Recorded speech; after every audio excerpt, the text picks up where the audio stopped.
Fortuner गाड़ियों में भर भर के आ रहे हैं, वो अच्छे अच्छे पोशाक पहन कर। किसान मजदूरी कर रहा है सर, उसके कपड़ों पर मट्टी लगी है सर, कोई जाओ तो सही उसकी मट्टी पोंछ कर तो आओ। बट एक्चुअल में क्या है ना कि ये किसान आंदोलन अब एक तथाकथित किसान आंदोलन रह गया है। खालिस्तानी सपोर्टर्स बाहर निकल के आए, तो उसमें किसानों ने भी माना था कि उनका वो पूरा का पूरा आंदोलन जो था वो हाईजैक हो चुका है, वो गलत रास्ते पे जा चुका है।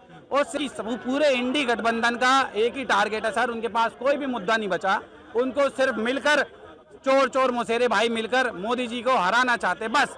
अरविंद केजरीवाल जो कांग्रेस को भर भर के गालियां बकता था, जिसका जन्मदाता एक आंदोलन है, पन्नू जी, आपका पन्नू जी से क्या रिश्तेदारी है जो उनके कहने पर आप बसें जला रहे हो?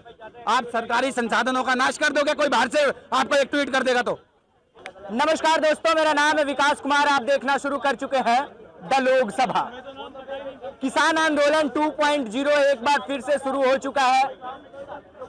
रविवार को किसानों और सरकार के बीच में बैठक हुई, मीटिंग हुई। सरकार ने कहा 5 फसलों पर हम एमएसपी देने को राजी हैं, लेकिन किसानों ने इस रजामंदी को ठुकरा दिया और एक बार फिर से ऐलान कर दिया है कि 21 तारीख को दिल्ली की ओर वो कूच करेंगे। फिलहाल पंजाब हरियाणा के शंभू बॉर्डर पर किसान है वहां पर मौजूद और 21 तारीख को वो दिल्ली की ओर कूच करने का ऐलान कर दिया है किसानों ने। अब देखना ये होगा कि क्या होता है, क्या किसान दिल्ली पहुंचते हैं। साथ में लोकसभा का चुनाव भी है, 2 महीने शेष रह गए हैं चुनाव में, क्योंकि इस जो हालिया सरकार है इनका कार्यकाल केवल 2 महीने शेष रह गया है। तो देखना है क्या ये जो किसान आंदोलन है 2024 के लोकसभा चुनाव को इम्पैक्ट करेगा और क्या किसानों की मांग जो है वो जायज है, किस हद तक किसानों की मांग जायज है, जनता से पूछेंगे और जानेंगे उनकी राय और प्रतिक्रिया। क्या नाम है आपका? सर मनीष। कहाँ के रहने वाले हैं? सर दिल्ली से हूँ। दिल्ली के ही रहने वाले हैं। किसान आंदोलन एक बार फिर से शुरू हो गया है। एक बार फिर से दिल्ली की ओर कूच करने की उन्होंने ऐलान किया है 21 तारीख को, क्योंकि जो एमएसपी देने को सरकार राजी हुई तो उन्होंने ठुकरा दिया। क्या कहना है आपका? सर पहली बात तो मैं आपके चैनल के माध्यम से कहना चाहूँगा, हमारा देश एक लोकतांत्रिक देश है। इसमें किसी भी इंसान को आंदोलन करने का पूरा अधिकार है और वो संवैधानिक तरीके से आंदोलन को कर सकते हैं और अपनी मांगों को जाहिर कर सकते हैं लोगों के। बट एक्चुअल में क्या है ना कि ये किसान आंदोलन अब एक तथाकथित किसान आंदोलन रह गया है, क्योंकि हमने देखा था पिछले आंदोलन में भी काफ़ी टाइम तक किसान बॉर्डर्स पर बैठे थे, बट उसके बीच में से कुछ चुनावी पॉलिटिकल्स एजेंडे बाहर निकल के आए, कुछ खालिस्तानी सपोर्टर्स बाहर निकल के आए, तो उसमें किसानों ने भी माना था कि उनका वो पूरा का पूरा आंदोलन जो था वो हाईजैक हो चुका है, वो गलत रास्ते पे जा चुका है। और सेम यही जो 2.0 बोल रहे हैं जिसको आप आंदोलन को, वो भी उसी ट्रैक पे आ चुका है सर। आप देखेंगे कि इस आंदोलन में आपको अपने आप ही, इस वक्त तो गवर्नमेंट ने अभी तक कुछ करा भी नहीं था, उससे पहले ही चुनावी बातें सामने आ गई कि हम मोदी जी का ग्राफ बहुत ज़्यादा बढ़ चुका है रामलला के मंदिर के बाद, अब उसे ग्राफ को हमें नीचा करना है, हम पे बहुत कम समय बचा है, 2 महीने का ही समय बचा है। तो सर ये बातें किसी पार्टी ने नहीं कही है, ये किसान आंदोलन के जो प्रतिनिधित्व कर रहे हैं लोग, उन्होंने ही अपना चेहरा कुछ पार्टियों के आगे चमकाने के लिए कही है। अच्छा, क्या ये जो किसान आंदोलन अभी चल रहा है, क्या इसमें कुछ राजनीतिक एंगल है? क्या विपक्ष 2024 में खेला करने के हिसाब से किसान आंदोलन को बैक डोर से सपोर्ट कर रही है? सर देखिए, बिल्कुल ये आपकी बात से मैं सहमत कर रहा हूँ। मैं पहले दिन तो इस बात से सहमत नहीं करता था, बट जो अब जिस ट्रैक पे ये आंदोलन जा रहा है, मैं आपकी बात से बिल्कुल सहमत हूँ कि इसके पीछे बहुत सारी पॉलिटिकल एजेंसियां लगी हुई हैं जो इसको गलत ट्रैक पे लेके जा रही हैं। उन किसानों का असल मुद्दा तो कोई छेड़ ही नहीं रहा सर।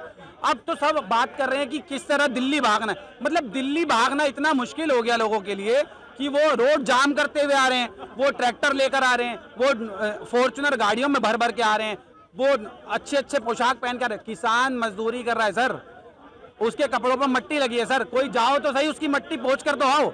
नहीं पहुंचोगे सर आपको लग्जरी गाड़ियों में बैठना है, आपको पार्टियों को खुश करना है। कैसे करोगे? मोदी को गाली बकोगे तभी तो खुश कर पाओगे, क्योंकि पूरे इंडी गठबंधन का एक ही टारगेट है सर, उनके पास कोई भी मुद्दा नहीं बचा, उनको सिर्फ मिलकर चोर चोर मुसेरे भाई मिलकर मोदी जी को हराना चाहते, बस हराना है, किसी भी तरह हराना है। अरविंद केजरीवाल जो कांग्रेस को भर भर के गालियां बकता था, जिसका जन्मदाता एक आंदोलन है, जिसने उस आंदोलन की आप महत्वता जानते हैं सर, उसने बोला था कि लोकपाल बिल आएगा।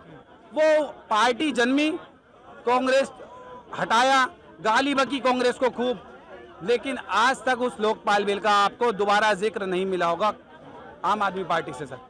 आप इन्हीं आंदोलन का इस्तेमाल अपनी चुनावी प्रक्रिया को पूरा करने के लिए किसी एजेंडे के तहत कर रहे हो, तो सर प्लीज़ आप किसानों को सर मोहरा मत बनाओ सर। अच्छा, किसानों की जो 1 दर्जन मांगे थी, क्या लगता है सरकार को मान लेनी चाहिए थी उन मांगों को? सर देखो, मैं आपको ना ये बहुत अच्छा एक एग्जाम्पल दूंगा सर, शायद आप समझ जाओ।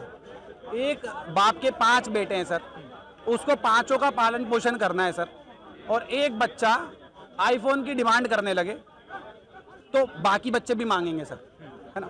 आप अपने पिताजी को डराओ धमकाओ, नहीं जी मेरे को तो यही चाहिए, मेरे को तो यही चाहिए, तो बाकी बच्चों का भी उससे साहस बढ़ेगा, और ये जो घर के माहौल के लिए बिल्कुल बेकार है। आज किसान आंदोलन जो चल रहा है वो कहीं एक बातचीत के जरिए ही सॉल्व हो सकता है ना। ऐसा थोड़ी ना कि वो आईफोन मांगेंगे तो उनको आईफोन ही देंगे हम। मतलब आपके हिसाब से किसान हट करके बैठ गए हैं वहाँ? बिल्कुल हट करके ही बैठना है सर, ये किसान नहीं है सर, आप बार बार इनको किसान मत बोलिए। मैं तो फिर कौन है? ये सर असामाजिक तत्व कहते हैं ना, जो आतंकवादी अपने चेहरे ढक ढक के बैठे हुए हैं। अब इनके चेहरे खुलेंगे सर, सामने आ रहे इस आंदोलन से चेहरे सामने आएंगे। आप कह रहे थे मोदी जी को इसका फायदा मिलेगा, नहीं मिलेगा, इसका मोदी जी को 110% फायदा मिलेगा सर। क्यों मिलेगा? क्योंकि आप अपने जो अंदर एक दूसरा मानव बिठा के बैठे ना, जो भारतीय नहीं कहलाता, ये जो दूसरे देशों की आप बातें कर रहे हैं, पन्नू जी, आपका पन्नू जी से क्या रिश्तेदारी है जो उनके कहने पर आप बसें जला रहे हो? आप सरकारी संसाधनों का नाश कर दोगे, कोई बाहर से आपको एक ट्वीट कर देगा तो? सर आप सोचिए, आपके किसानों का यहाँ पे हरण किया जा रहा है सर। आप मट्टी लगे हुए किसानों का तो पूछ रहे, कोई जा नहीं रहा पसीना, यहाँ पर आप 1-1 साल तक बैठ जाते हो धरने। ये खाना पीना कौन करता है इनका? किसानों के पास 1 महीना 2 महीने गुजारने के पैसे नहीं होते, वो 1-1 साल तक बैठ जाएगा यहाँ पर। बच्चों का पालन पोषण कैसे कर देगा यार?